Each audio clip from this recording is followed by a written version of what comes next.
Hello बच्चों, आज के इस लेक्चर में हम लोग अपने चैप्टर को आगे बढ़ाएंगे और इस चैप्टर में आगे जहाँ तक हम लोग बात करेंगे तो कुछ विशेष बातें डीएनए के संबंध में दे रखी हैं। जैसे पहले पॉइंट की अगर बात करो तो यहाँ पे क्या दिया हुआ है 5174। ये क्या है? एक प्रकार का बैक्टीरियोफेज होता है। ठीक है, बैक्टीरियोफेज होता है, जैसे हिंदी में बोलते हैं जीवाणु भोजी। क्या बोल दिया? जीवाणु भोजी। तो सबसे पहली बात तो ये है कि ये तुम लोगों को पता होना चाहिए कि जीवाणु भोजी और बैक्टीरियोफेज होता क्या है। तो ये विषाणु की एक प्रकार कह सकते हैं, विषाणु का एक टाइप कह सकते हैं। ठीक है, अब विषाणु कई प्रकार के होते हैं। हो सकता है कि एनिमल पे वायरस कर रहा हो, अटैक कर रहा हो। ठीक है, अगर वायरस ने किसी एनिमल पे अटैक किया तो उसको बोलेंगे एनिमल वायरस है। प्लांट पे अटैक किया तो उसको बोलेंगे प्लांट वायरस है। ठीक है, हिंदी में कहते हैं जंतु विषाणु, पादप विषाणु। और अगर उसने किसी जीवाणु पे अटैक कर दिया, आक्रमण कर दिया, तो उसे क्या बोलेंगे? जीवाणु भोजी बोलेंगे या बैक्टीरियोफेज बोलेंगे। तो यहाँ पे बैक्टीरियोफेज के भी कई प्रकार आ रहे हैं। जैसे पहला यहाँ पे क्या लिखा है 5, ठीक है 174। दूसरा कौन सा है? Lambda bacteriophage. तो यहाँ पे दो प्रकार के बैक्टीरियोफेज हो गए, जीवाणु भोजी हो गए। अब याद क्या रखना, एक नंबर का सवाल हो सकता है कि इस 174 में न्यूक्लियोटाइड की संख्या कितनी होगी। तो याद रखेंगे 5386 न्यूक्लियोटाइड मिलेंगे इस विषाणु के डीएनए के अंदर। वहीं पे जो लैम्डा होगा, ठीक है, लैम्डा फेज जो होगा, लैम्डा जीवाणु भोजी होगा, उसमें न्यूक्लियोटाइड की जो संख्या होगी, ठीक है, वो कितने होंगे? अब देखिए 48,502, मतलब 48,502 की संख्या में होंगे न्यूक्लियोटाइड। लेकिन ये जोड़े में होंगे। ठीक है, यहाँ पे जोड़े वाली बात नहीं हो रही है, यहाँ पे जोड़े की बात हो रही है। दोनों में विशेष अंतर है। दूसरी बात है ई कोलाई, ये क्या है? जीवाणु है। ई कोलाई क्या हो गया? एक प्रकार का जीवाणु है। और इस जीवाणु में बेस पेयर कितने होंगे, मतलब न्यूक्लियोटाइड के जोड़े कितने होंगे? तो कितने यहाँ पे हो गए? 4.6 गुणा 10⁶। ठीक है, याद करने वाला टॉपिक है, 1 नंबर का सवाल यहाँ बनेगा। वहीं पर अगर ये कह दें मनुष्य, ठीक है, मनुष्य की कोई आगुणित कोशिका है। आगुणित कोशिका क्या हो सकती है? शुक्राणु होगी कि नहीं होगी? अंडाणु भी हो सकता है। शुक्राणु, अंडाणु, या आगुणित कोशिका हो गई। तो उसमें कितने बेस पेयर होंगे, न्यूक्लियोटाइड के जोड़े कितने होंगे? तो कितने होंगे? 3.3 गुणा 10⁹ बेस पेयर होंगे। लेकिन अगर कह दे द्विगुणित की बात कर दे तो तब क्या करोगे? इसको 2 से गुणा कर दोगे तो कितना आ जाएगा? 6.6 गुणा 10⁹ बेस पेयर। तो ये बात ध्यान में रखनी है। ठीक है, चलिए आगे चलते हम लोग। तो इतनी बातों को कॉपी पे नोट कर लेंगे। आगे देखते हैं क्या बताया जा रहा है। आगे की स्लाइड में बताया जा रहा है, जैसे उदाहरण की बात की जा रही है कि डीएनए की लेंथ पता करने के लिए अगर आ जाए, ठीक है, सवाल आ गया कैलकुलेशन टाइप का, डीएनए की लेंथ, डीएनए की लंबाई पता करनी है। तो सवाल में क्या दे रहेगा? Base pair. ठीक है, बेस पेयर का मतलब हो गया जो क्षारीय जोड़े होते हैं, क्षार जोड़े। तो क्षार जोड़े क्या हो सकता है? ए टी हो सकता है, जी सी हो सकता है। तो ऐसे हमने यहाँ पे ये क्षार का जोड़ा हो गया, नहीं हो गया? तो ऐसे ही क्षार जोड़ों की संख्या दी हुई होगी। बात समझ आ रही है? तो क्षार जोड़ों की संख्या जैसे ह्यूमन में कहा गया, पीछे में निकाला था, द्विगुणित वाले में 2n में कितना था? 6.6 गुणा 10⁹ और n में कितना था? 3.3 गुणा 10⁹। ये ध्यान में रखना है। ठीक, और दो समीपवर्ती क्षार जोड़ों के बीच की दूरी, अगर ये डीएनए का न्यूक्लियोटाइड पॉलीन्यूक्लियोटाइड है तो इन दोनों की बीच की दूरी क्या होगी इस जगह पर? बात समझ आ रही है? तो इसका जो मान होता है 0.34 इंटू 10⁻⁻⁹। तो इस तरह से जब दोनों का आप ये कैलकुलेशन निकाल लोगे गुणा करके, तो इतने मीटर की लंबाई आ जाएगी। वहीं पे ई कोलाई की बात कर लो, तो ई कोलाई का जो डीएनए लेंथ होती है, डीएनए की लंबाई होती है, वो कितनी होती है? 1.36 मिलीमीटर। अब देखो सोचने वाली बात है, हमारी कोशिका नहीं दिखती है मनुष्य की, लेकिन डीएनए कितना है? 2.2 मीटर लंबा डीएनए है। वहीं पे ई कोलाई जो जीवाणु होता है, ठीक है, ई कोलाई जो जीवाणु है उसकी लेंथ कितनी है? 1.36 मिलीमीटर। जीवाणु दिखता नहीं है, लेकिन 1 मिलीमीटर जो स्केल में देखोगे दिखाई पड़ जाएगा, ठीक है। मीटर की बात कर लो तो 1.36 गुणा 10⁻³ मीटर। अब यहाँ से सवाल अगर आ गया कि बेस पेयर निकालो तो क्या करोगे?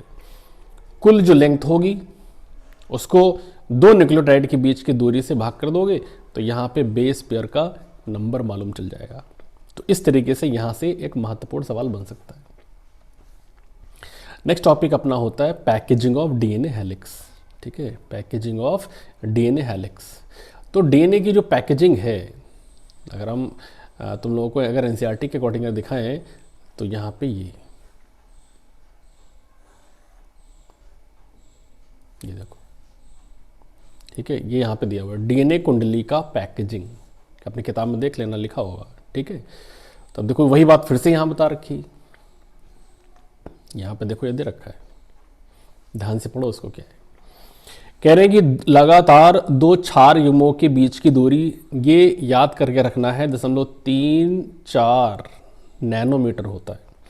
0.34 गुणा 10⁻⁹ मीटर मान ली जाए, ठीक है। तो डीएनए की कुंडली की लंबाई की गणना कर सकते हैं। इसके लिए क्या करना पड़ेगा? जो ये दूरी दिखाई पड़ रही है, इस दूरी को क्षार युग्म से गुणा करना पड़ेगा।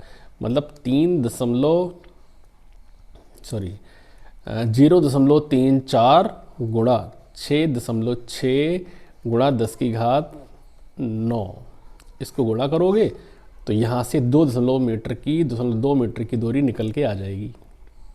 ऐसे ई कोलाई की लंबाई निकालनी है तो 1.36 मिलीमीटर होगी, ठीक।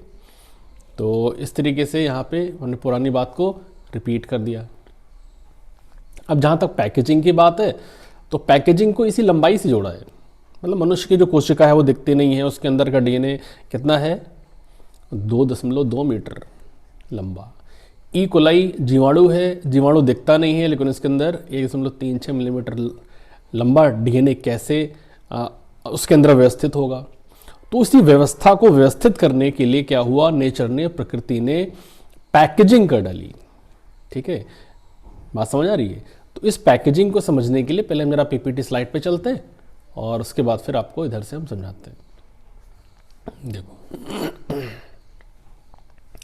पहले पॉइंट की बात करो तो पहले पॉइंट में क्या लिखा है? इन प्रोकैरियोट, प्रोकैरियोटिक कोशिका मतलब ई कोलाई जीवाणु, डीएनए जो होता है नॉट स्कैटर्ड, स्कैटर्ड मतलब फैला होता है थ्रू आउट द सेल। मतलब इस लाइन का मतलब ये निकल के आ रहा है कि जो जीवाणु होता है या प्रोकैरियोटिक कोशिकाएं होती हैं, उनमें डीएनए पूरी कोशिकाओं में नहीं फैला होता, ठीक है, उसकी पैकेजिंग होती है।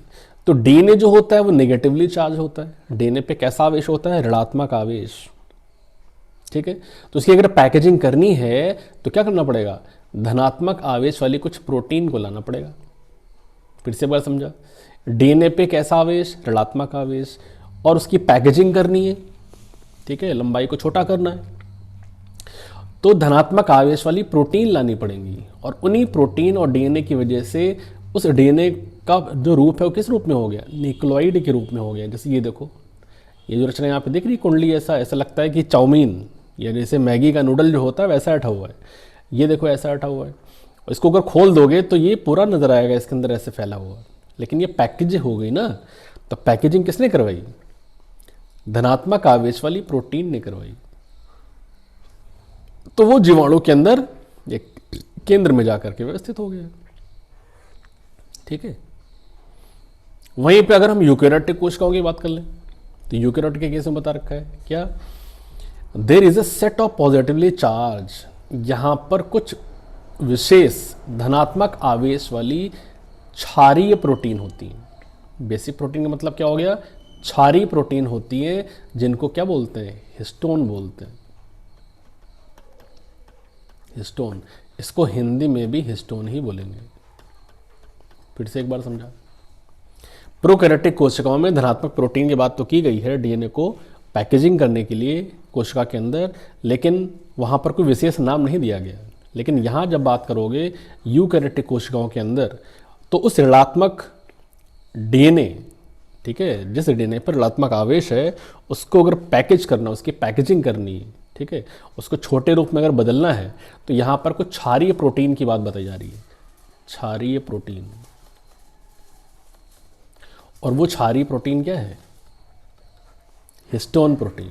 ठीक है, याद रखेंगे कि डीएनए की पैकेजिंग करवाने में कौन सी प्रोटीन सहायक होती है, तो बताएंगे हिस्टोन प्रोटीन सहायक होती हैं। तो अब सवाल ये आता है कि जो हिस्टोन प्रोटीन्स होती हैं, ठीक है, वो क्षारीय तो हैं, लेकिन उसमें अधिकता किन अमीनो अम्ल की होती है? इस पॉइंट की बात कर रहे हैं। हिस्टोन प्रोटीन जिन पे धनात्मक आवेश मिल रहा है, तो प्रोटीन तो अमीनो अम्लों की मिलकर अमीनो अम्लों से बनती है ना, तो उनमें कौन से अमीनो अम्ल अधिकता में मिलेंगे? तो यहाँ पे लाइसिन और अर्जिनिन।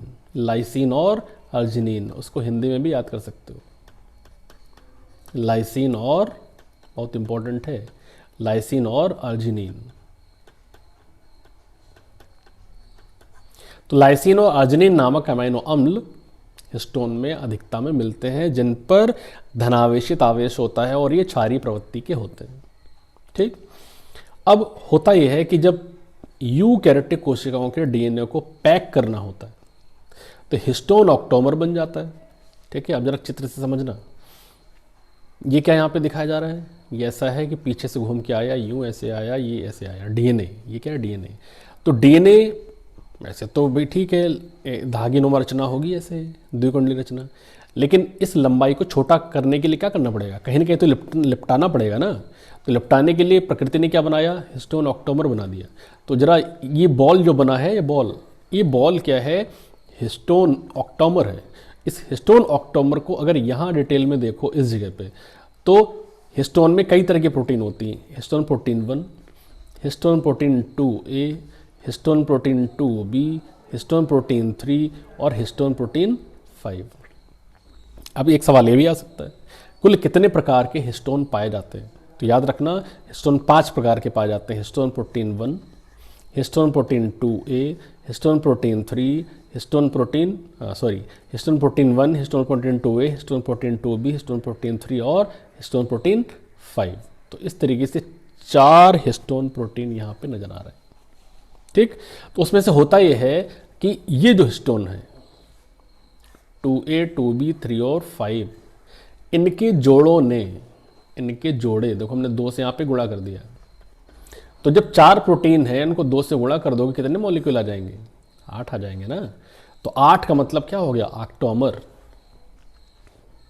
ठीक है, अष्ट अणु। ठीक है, देखो 1 2 3 4, 1 2 3 4, कुल मिला के 8 अणु यहाँ पे भाग ले रहे हैं। उन्होंने क्या बना दिया? ऑक्टोमर बना दिया। ठीक, और इसी ऑक्टोमर की चारों तरफ क्या होता है? डीएनए लिपटा रहता है। अब इस कुंडली को लॉक कर दिया गया। ये देखो, लॉक करने वाला कौन है? H1 ने लॉक कर दिया। बात समझ आ गई? तो इस तरीके से होता यह है कि जो यूकैरियोटिक कोशिकाएं होती हैं, उनकी रैपिंग हो जाती है। अब यहाँ से जरा ध्यान से देखना, टिपिकल न्यूक्लियोसोम, ये जो रचना बनी ना, ऑक्टोमर के चारों तरफ से डीएनए की रैपिंग है, मतलब डीएनए लिपट गया है, तो उस रचना को बोलते क्या है? उसको बोलते हैं न्यूक्लियोसोम। एक सवाल ये भी आ सकता है कि न्यूक्लियोसोम पर टिप्पणी करो। ठीक है, तो न्यूक्लियोसोम केवल कहाँ मिलेंगे? यूकैरियोटिक कोशिकाओं में मिलेंगे। तो टिपिकल जो न्यूक्लियोसोम होता है, विशेष जो न्यूक्लियोसोम होता है, उसमें 200 बेस पेयर मिलेंगे। ठीक है, तो अब यहाँ पे टोटल नंबर ऑफ न्यूक्लियोसोम कितने मिलेंगे फिर मनुष्य के अंदर? इस सूत्र से निकाल लिया। लंबाई कितनी है और बेस पेयर इतने हैं, तो इतने आगे 3.3 गुणा 10⁷ इतने न्यूक्लियोसोम की संख्या यहाँ पर होती है। बात समझ आ गई?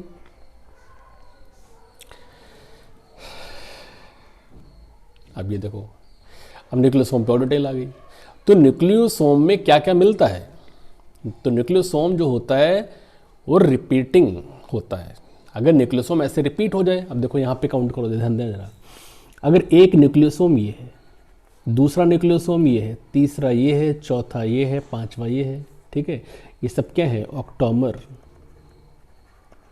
ये सब क्या है, ऑक्टामर, ये भी ऑक्टामर, ये भी ऑक्टामर, ये सब ऑक्टामर है। इस ऑक्टामर पे डीएनए ये ऐसे लिपटा हुआ है, बात समझ आई, ये डीएनए ऐसे लिपटा हुआ है। तो डीएनए ने जब रैपिंग कर ली, लिपट गया ऑक्टामर के चारों तरफ, तो इस रचना को क्या बोल देंगे, ये न्यूक्लियोसोम है। अगर ऐसे ही बहुत सारे न्यूक्लियोसोम अगर लगातार मिल जाएं, क्रमिक अवस्था मिल जाए, तो जो रचना यहाँ पे बन रही है उसको क्या बोलेंगे, क्रोमैटिन। मतलब क्रोमैटिन एक ऐसा धागे जैसी रचना है जिसमें ऐसा लग रहा है कि धागे में मोतियों को पिरो दिया गया है। ये तो नजर आ रहा है, ये धागा हो गया, ठीक है, ये धागा हो गया और इस धागे पे मोतियों को पिरोया हुआ है, तो इस रचना को क्या बोलेंगे, क्रोमैटिन बोलेंगे। तो न्यूक्लियोसोम जो क्रोमैटिन में है वो कैसा नजर आ रहा है, बीड ऑन स्ट्रिंग, जैसे धागे में मोती। बीड का मतलब हो गया मोती, क्या हो गया, मोती, और स्ट्रिंग मतलब हो गया धागा। तो जैसे धागे मोती पिरोए जाते हैं ना, तो कुछ वैसा ही नजर आता है क्रोमैटिन में न्यूक्लियोसोम। तो वीडियो को कई बार जब सुनेंगे, ठीक है, तो बातें आराम से समझ में। चैप्टर वैसे थोड़ा सा कॉम्प्लिकेटेड है, इतनी आसानी से समझ में नहीं आने वाला, लेकिन वीडियो को कई बार घुमा घुमा के सुनेंगे तो बात समझ में आ जाएगी। तो इस चित्र में देखो क्या समझाया जा रहा है, इस चित्र में समझाया जा रहा है कि ये डीएनए था, ठीक है, इसमें विशेष परिवर्तन आया, तो देख लो ये किसमें बदल गया, क्रोमैटिन बदल गया। अभी इस रचना पे यहाँ पे विशेष डिस्कशन नहीं हुआ है, लेकिन चित्रों को थोड़ा सा ध्यान से देखो, इस डीएनए से इस रचना को मिलाओ, ये क्या है, ये क्या है, ये गुणसूत्र है, ठीक है, जिसको क्या बोलते हैं, क्रोमोजोम, क्या बोलते हैं, क्रोमोजोम बोलते हैं। तो ये क्या हो गया, डीएनए। तो डीएनए से क्रोमोजोम बना कि नहीं बना, गुणसूत्र बना कि नहीं बना, लेकिन बीच में कुछ अवस्थाएं आ जाती हैं, तो उन अवस्थाओं को बोलते क्या है, पहले डीएनए क्रोमैटिन में बदला, अभी भी क्रोमैटिन ही है, ठीक है, उसके बाद और संघनन होता जाएगा, और संघनन होते होते वो गुणसूत्र में बदला, बीच की अवस्था को क्या बोलेंगे, सोलेनॉइड, सोलेनॉइड बोलेंगे, ठीक है। अब वैसे यहाँ पे कुछ चीज़ें दिखा रखी हैं, क्रोमैटिन पैक हो गया, क्रोमैटिन फाइबर में बदला, क्वाइल्ड, क्वाइल्ड मतलब कुंडलियों में बदला, और संघनित हो गया मेटाफेज अवस्था में। ये मेटाफेज अवस्था कहाँ मिलती है, जब सूत्रीय विभाजन की प्रक्रिया होती है, और अंत में क्या होता है, गुणसूत्र में बदल गया। क्रोमोसोम मतलब गुणसूत्र में बदल गया, यही पैकेजिंग है। तो high level packaging of chromatin require non histone protein. अब देखो हिस्टोन प्रोटीन की बात तो हुई थी, लेकिन कुछ प्रोटीन और भी होती हैं जिनको नॉन हिस्टोन क्रोमोजोमल प्रोटीन कहा जाता है। अगर अत्यधिक लेवल पर अगर डीएनए को अगर क्रोमोजोम में बदलना है तो वहाँ पे एनएचसी प्रोटीन भी भाग लेंगी। कौन सी प्रोटीन, एनएचसी प्रोटीन भाग लेंगी, नॉन हिस्टोन क्रोमोजोमल प्रोटीन भी भाग लेती हैं, ठीक है। तो इस तरीके से हम लोगों ने यहाँ पे देखा। अब यहाँ पे जो यूकेरियोटिक कोशिकाएं हैं उन्हें पैकेजिंग तो हुई, लेकिन हो सकता है पैकेजिंग बहुत ढीली हो जाए, बहुत टाइट हो जाए। तो क्रोमैटिन जो बना, पैकेजिंग जो हुई वो दो तरह की होगी, यूक्रोमैटिन हो गया और हेटेरोक्रोमैटिन। यहाँ से सवाल बन सकता है कि यूक्रोमैटिन और हेटेरोक्रोमैटिन में क्या अंतर होता है, ठीक है। तो यूक्रोमैटिन में क्या हुआ, लूजली पैक्ड, ढीली सी पैकेजिंग होती है, ठीक है। जो ढीला पैकेजिंग होगी तो वहाँ पर जो डीएनए होगा वो कैसा होगा, सक्रिय होगा, ठीक है। सक्रिय होने का मतलब है वो आरएनए बनाएगा, ढीला है तो आरएनए बनाएगा। लेकिन जब हेटेरोक्रोमैटिन की बात आएगी तो यहाँ पर पैकेजिंग कैसे हो जाती है, बहुत ही टाइट पैकिंग होती है, मतलब संघनित पैकिंग यहाँ पे हो जाती है। लेकिन ये जो भाग कैसा होगा, ये निष्क्रिय होगा, कैसा होगा, निष्क्रिय। निष्क्रिय होने का मतलब ये आरएनए नहीं बनाने वाला, ठीक है। और अगर इसको कलर दिया जाए तो ये लाइट स्टेन लेता है, हल्का हल्का रंग लेता है अगर इसको रंग दिया जाए, और इसको अगर रंग दिया जाए तो ये गहरा रंग लेता है, ठीक है।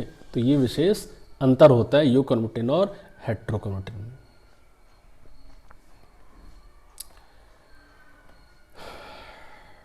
तो इतनी बात पैकेजिंग पे हुई स्लाइड के अनुसार, ठीक है।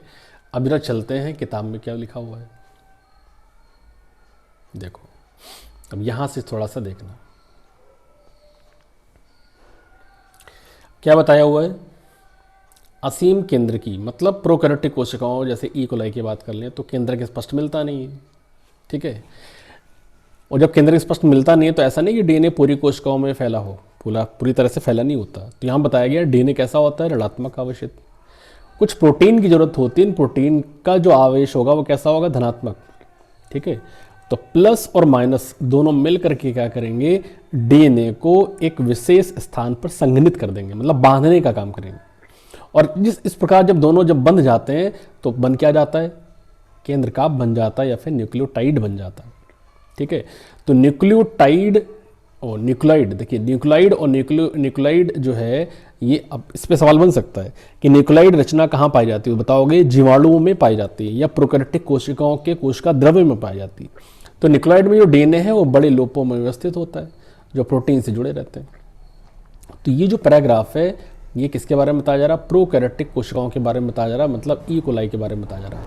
लेकिन जब सुकेंद्र की बात आएगी, ससीम केंद्र की बात आएगी, यूकैरियोटिक कोशिकाओं की बात आएगी तो रचना बहुत ही जटिल होती है। डीएनए तो चलो ठीक है धनात्मक होगा, उसकी कोई टेंशन वाली बात नहीं है, जो है सो है धनात्मक होगा।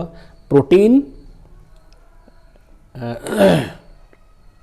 नहीं, क्या बोल रहे हैं, डीएनए कैसा होगा, डीएनए तो ऋण आवेश वाला ही होगा ना, नेगेटिव चार्ज वाला होगा, नेगेटिव चार्ज। और वहीं पे जो प्रोटीन्स होती हैं, प्रोटीन कैसी होंगी, धनात्मक, ठीक है, क्षारीय प्रवृत्ति वाली होती है, इनको क्या बोलते हैं, हिस्टोन प्रोटीन्स बोलते हैं, ठीक है। और ये प्रोटीन्स जो होंगी ये ऋण आवेशित श्रृंखलाओं से जुड़ जाएंगी और जुड़ने के बाद जो डीएनए होगा उसको कुंडलित करते जाना है, कुंडलित करते जाना है। पहले तो वो न्यूक्लियोसोम बनाएगा, ऐसे बहुत सारे न्यूक्लियोसोम मिलकर के क्या बना देंगे, क्रोमेटिन बना देंगे। तो अभी पीछे देखो हम लोगों ने डिस्कस किया था कि जो हिस्टोन्स होते हैं, ठीक है, उनमें अमीनो अम्ल की बहुलता, मतलब अधिकता में कौन से अमीनो अम्ल पाए जाते हैं, तो कौन से मिलेंगे, लाइसिन और अर्जिनिन अधिकता में मिलेंगे। तो दोनों अमीनो अम्लों की पार श्रृंखलाओं पर धनात्मक आवेश होता है, ठीक है। देखो धनात्मक की बात तो पहले की थी, तो दो बातें ध्यान में रखनी है, हिस्टोन प्रोटीन कैसी होती है, पॉजिटिव चार्ज वाली होती है, ठीक है। उसमें कौन से अमीनो अम्ल अधिकता में पाए जाते हैं, तो लाइसिन और अर्जिनिन अधिकता में मिलते हैं, ठीक। तो जो हिस्टोन होगा अगर डीएनए को कुंडलित कर रहा है तो हिस्टोन के 8 अणु, मतलब 8 हिस्टोन अणु एक इकाई बनाते हैं जिसको बोलते हैं हिस्टोन अष्टक, जिसको ऑक्टामर पीछे बोला था अभी, क्या बोला था, ऑक्टामर। जैसे हमने कहा था histone protein 2A, histone protein 2B, histone protein 3 और हिस्टोन प्रोटीन 4। तो इनके अणु जोड़े में मिलेंगे तभी तो संख्या 8 होगी। ये पीछे बताया था, नहीं बताया था ये। और इसी ऑक्टोमर के चारों तरफ डीएनए क्या होगा, चारों तरफ से लिपट जाएगा। धनात्मक आवेशित हिस्टोन चारों तरफ से ऋणात्मक डीएनए से सटा होता है, इसको बोल दिया न्यूक्लियोसोम। देखो ये रचना यहाँ पे दिखाई जा रही है, मतलब ये ऑक्टोमर है और इसके चारों तरफ से क्या कर दिया गया,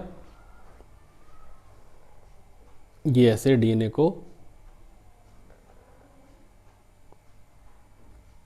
ये ऐसे लपेट दिया गया है, ठीक है। तो ये डीएनए हो जाता है और ये ऑक्टोमर हो जाता है। तो इस तरह से ये क्या बन गया, न्यूक्लियोसोम बन गया। बात समझ आ रही है। और जो विशेष बातें और हैं, जैसे एक प्रारूपी न्यूक्लियोसोम में 200 की डीएनए कुंडली होती है, मतलब यहाँ पे ये जो डीएनए है, ये जो डीएनए यहाँ पे पीछे से घूम के यहाँ तक आया, ठीक है, उसमें 200 बेस पेयर मिलेंगे, ठीक है। चलिए यहाँ तक की बात समझ में आ गई होगी। अब ये क्रोमेटिन तो हमने पहले ही बताया तुम लोगों को, क्या बताया, अगर ऐसे बहुत सारे क्रोमेटिन न्यूक्लियोसोम अगर होंगे तो क्या बना देंगे, क्रोमेटिन बोल देंगे। अब ये जो क्रोमेटिन है वो दो तरीके का हो गया, ठीक है। क्रोमेटिन दो तरह का हो गया, एक यू क्रोमेटिन हो गया, दूसरा हेट्रोक्रोमेटिन हो गया। तो यू क्रोमेटिन के लिए क्या बोला था, ये ढीला होता है, ये पैकिंग कैसी होती है, ढीली होती है, ठीक है। और ये सक्रिय भी होता है। सक्रिय होने का मतलब है ये आरएनए बनाएगा, ठीक है। और अगर रंगा जाए तो हल्का रंग लेगा, रंगा जाए इसको, जैसे कपड़े रंगते हैं ना, तो वैसे डीएनए को अगर रंगा जाए, ठीक है, यूक्रोमेटिन के बाद तो रंग कैसा लेगा, हल्का लेगा। वहीं पे यूक्रोमेटिन की बात कर ले तो ये कैसा होगा, ये इसकी जो कुंडली है, वो कैसी होगी? अत्यधिक संघनित। दूसरी बात क्या है? गहरा रंग, गहरा रंग लेगा, निष्क्रिय होगा। निष्क्रिय होने का मतलब है आरएनए नहीं बनाएगा, ठीक है। तो अब देखो यहाँ पे लिखा है ढीले ढीले बंधे होते हैं, हल्के अभिरंजित होते हैं, जिनको यूक्रोमेटिन बोलते हैं, और जो अच्छे ढंग से बंधे होते हैं, गाढ़े रंग से दिखाई पड़ते हैं, उनको यूक्रोमेटिन बोलते हैं। निष्क्रिय और सक्रिय वाली बात को यहाँ पे नहीं बताया गया, तो हमने आपको अलग से बता दिया है, ठीक है। तो उम्मीद है कि ये वीडियो आपको समझ में आएगा। कई बार आप इसको सुनेंगे, ठीक है, तो बातें आपको क्लियर हो जाएगी, कॉपी पेस्ट के नोट्स बना लेंगे, ठीक है। थैंक यू बच्चों।